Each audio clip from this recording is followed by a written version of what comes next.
Sebagaimana ambisi Presiden RI Joko Widodo yang memiliki agenda besar perihal industri tanah air, khususnya mengenai industri kendaraan listrik dari hulu sampai hilir, Jokowi menyatakan bahwa saat ini Indonesia sedang membangun sebuah kepercayaan internasional melalui sebuah ekosistem industri yang besar, yakni industri kendaraan listrik. Dari hulu seperti yang diketahui bahwa Indonesia merupakan negara terbesar penghasil nikel di dunia. Nikel di Indonesia merupakan komoditas sebagai bahan baku pembuat baterai kendaraan listrik dan juga turunannya.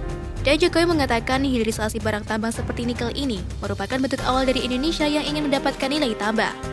Bahkan untuk nikel, nilai tambah dari produk ini pada tahun ini diperkirakan menembus 30 miliar US dollar. Setelah nikel, Jokowi mengatakan jenis barang tambang lainnya seperti tembaga, timah, dan bauksit nantinya juga akan dikelola dengan cara yang sama seperti hilirisasi nikel. Jokowi berharap Indonesia bisa menjadi kekuatan besar untuk mobil listrik dunia, dan dari situ Indonesia bisa segera masuk kepada negara industri maju. Dengan ini, Indonesia ditargetkan menjadi industri maju pada tahun 2030.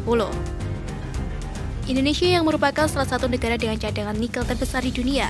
Dan selain Indonesia, beberapa negara lain yang juga kaya nikel diantaranya ada Australia, Filipina, Kaledonia Baru, dan juga Rusia. Dan adanya potensi nikel tersebut, untuk itu Indonesia perlu memanfaatkannya secara maksimal.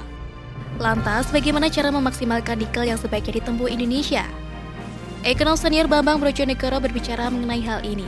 Menurutnya, Indonesia perlu mengolah nikel hingga menjadi produk yang kompleks. Salah satu produk olahan nikel yang potensial adalah seperti misalnya baterai kendaraan listrik. Seperti diketahui, dunia memang saat ini sedang dalam tren untuk memanfaatkan energi bersih dan terbarukan, di mana salah satu wujud penerapannya adalah penggunaan kendaraan listrik. Bukan tanpa alasan, Indonesia perlu mengolah nikel menjadi produk yang kompleks. Bambang Brojonegoro menjelaskan bahwa kemampuan untuk memproduksi produk kompleks adalah penentu majunya suatu negara ditinjau dari sudut pandang ekonomi. Jika industri manufaktur suatu negara yang berpenghasilan menengah dapat menghasilkan produk kompleks, maka negara tersebut akan naik kelas menjadi negara berpendapatan tinggi.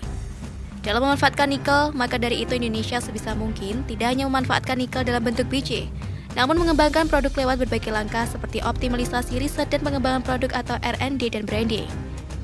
Setidaknya ada dua macam nikel yang menjadi harta karun Indonesia.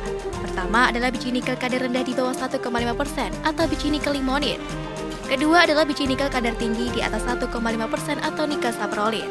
Berdasarkan laporan Kementerian ESDM, cadangan biji nikel limonit Indonesia dapat mencapai 73 tahun. Sedangkan untuk nikel saprolit cadangannya hanya cukup untuk sekitar 27 tahun. Jika Indonesia mampu menjual produk nikel berteknologi tinggi, maka visi menuju negara maju pun pada tahun 2045 dapat segera terwujud.